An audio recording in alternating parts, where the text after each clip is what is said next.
مسیح یسوع کے عظیم جلالی اور ختم نام میں آپ سبوں کی سلامتی ہو۔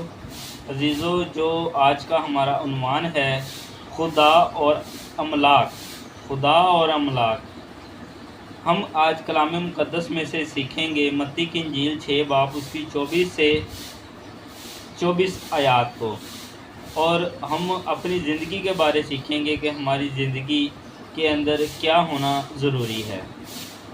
آئیں کلام مقدس کی تلاوت کرتے ہیں۔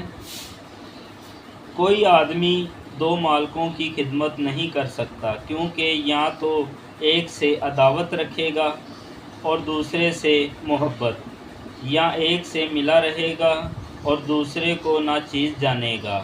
تم خدا اور دولت دونوں کی خدمت نہیں کر سکتے۔ خداوند کے کلام پڑھے اور سنے جانے پر اس کی خاص برکت ہو۔ خداوند کا شکر ہو۔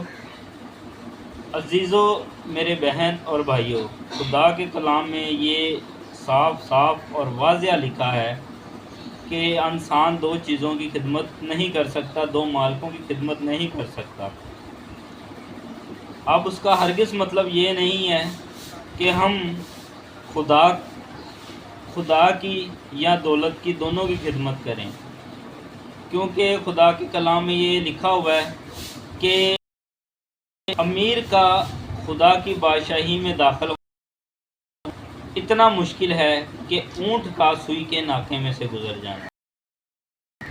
اور اس آیات سے ہمیں یہی کہ خدا کہتا ہے کہ دولت کو ناچیز نہ جانو، دولت کو ناچیز جانو، کیونکہ خدا نے کہا ہے کہ جو آسمان پہ خزانہ جمع کرتے ہو، میں نے آپ کو پہلے ایک میسیج دیا تھا، اس میں یہ لکھا، میں نے آپ کو پڑھ کے بھی سنایا تھا کہ خدا نے کہا ہے اپنا مال آسمان پر، اپنا خزانہ آسمان پر جمع کریں۔ تو اس کے بعد ہمیں یہی تعلیم ملتی ہے کہ ایک آدمی دو مالکوں کی خدمت نہیں کر سکتا۔ ہم دولت کی فکر نہ کریں، کیونکہ یہ دولت ہمارے کسی کام کی کوئی چیز نہیں ہے۔ ہمیں اپنے خدا کو ٹائم دینا ہے، ہمیں اپنے خدا کی خدمت کرنی ہے، اور ہمیں اسی کی بندگی کرنی ہے۔ ہم آگے دیکھیں گے لوکا کی انجیل میں سے اس کے 12 باب اور اس کی 22 سے 26 آیات تک ہم تلاوت کریں گے۔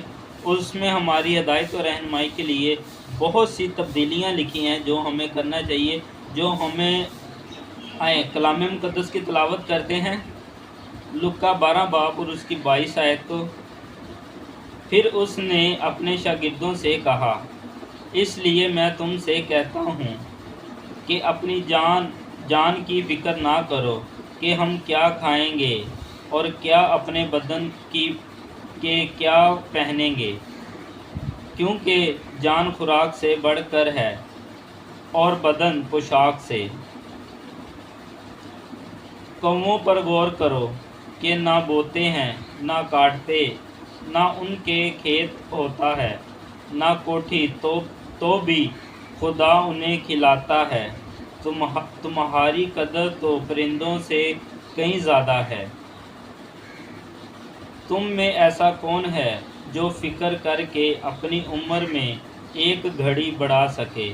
پس جب سب سے چھوٹی بات بھی نہیں کر سکتے تو باقی چیزوں کی فکر کیوں کرتے ہو؟ خداوند کے کلام پڑھے اور سنے جانے پر اس کی خاص برکت ہو۔ خداوند کے کلام میں یہ لکھا ہوا ہے کہ تو اپنی عمر نہ بڑھا سکتا ہے نہ کم کر سکتا ہے، تو کیوں فکر کرتا ہے؟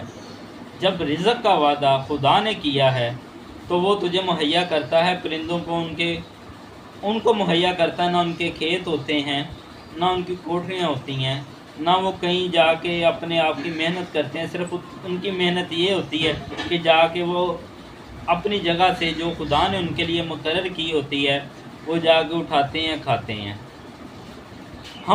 ہمارے بھی اسی طرح دنیا میں چل رہا ہے کہ ہمارے کام کی جگہ ہوتی ہے، ہم ادھر جاتے ہیں، کام کرتے ہیں، واپس آ جاتے ہیں، اپنے حصے کا رزق لے کے واپس آ جاتے ہیں۔ تو نہ تو ہمیں خدا نے کہا ہے کہ اپنی کسی چیز کی فکر نہ کرو،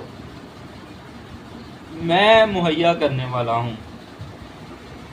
ہمیں آج کلام مقدس میں جو سیکھنے کو ملا ہے کہ ہمیں صرف خدا کی عبادت کرنی ہے، اسی کی بندگی کرنی ہے، کسی چیز کی فکر نہیں کرنی۔ نہ اپنے کپڑوں کی، نہ اپنے کھانے کی، ٹھیک ہے، صرف خدا کی فکر کرنی ہے اور اسی کی بندگی کرنی ہے۔ God bless you, ہالےلویا۔